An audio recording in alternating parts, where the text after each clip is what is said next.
The International Women's March brought out millions all over the nation, and activists shut down rush hour traffic in Las Cruces to protest immigration enforcement actions. Just two examples of what activists call a larger resistance against the policies of the Trump administration. I'm not a rebel rouser about anything. I really think consensus is the only way you get anything done. Retiree Mary Kay Hampton became politically active recently. She's an organiser with the Indivisibles, a protest movement with 6,000 groups in cities and towns all over the country, including Las Cruces. I'm not someone that even became politically active until this year, literally, until this presidential election.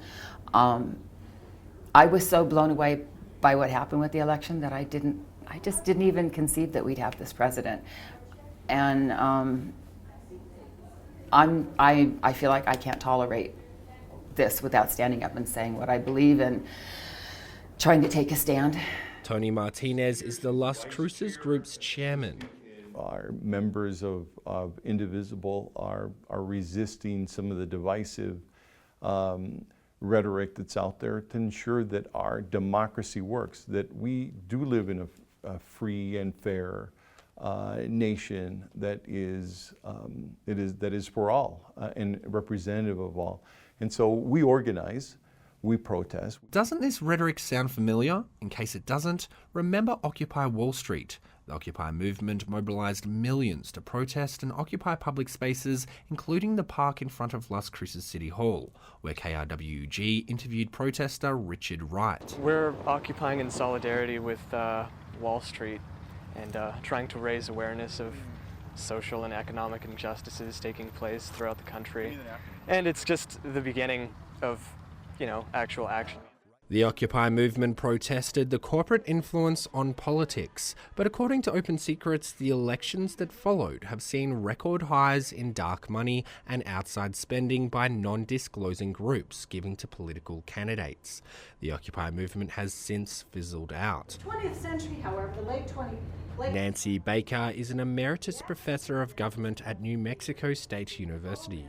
We asked her about how protest movements can become effective political change movements. I think there's overlap in both of them. A protest movement probably is more concerned about challenging particular actions versus a social change movement might be geared toward not simply tearing down something bad, obstructing something bad, but really a vision of where walls ought to go and what they ought to be. Baker says what separates a political change movement is the utilisation of multiple tools beyond protesting in the street, like writing letters to the editor, filing lawsuits, public education campaigns, and campaigning for supportive political candidates.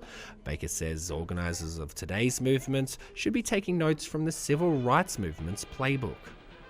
I certainly think the civil rights movement is a good lesson for all of us on how a very marginalized and legally marginalized community started organizing, started reaching across the aisle, started looking for allies in various different places, broadening their appeal, and really having a tremendous amount of personal courage, putting themselves on the front lines in very violent situations. Indivisible member Mary Kay Hampton says sustaining momentum at a level where it can actually push political change is the major challenge facing any protest movement. I think it's a fear of every movement.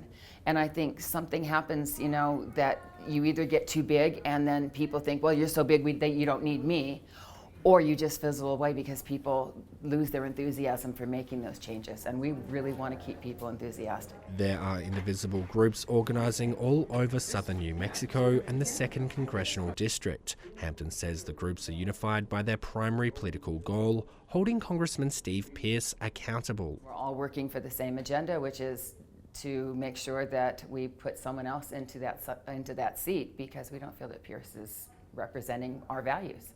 Indivisible Chairman Martinez says the Indivisible movement has already made major headway. He claims Pearce only came to visit constituents face-to-face in town halls after Indivisible and other groups pushed the congressman with public actions, including a fake town hall outside Pearce's offices in Las Cruces.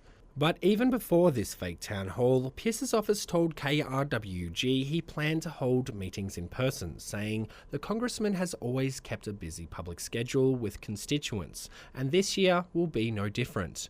Martinez says the year ahead will also be a busy one for Indivisible and other groups. We can flip the Congress to be a progressive Congress filled with more Democrats than Republicans. Then we've got the mechanism in order to be able to stop the Trump agenda.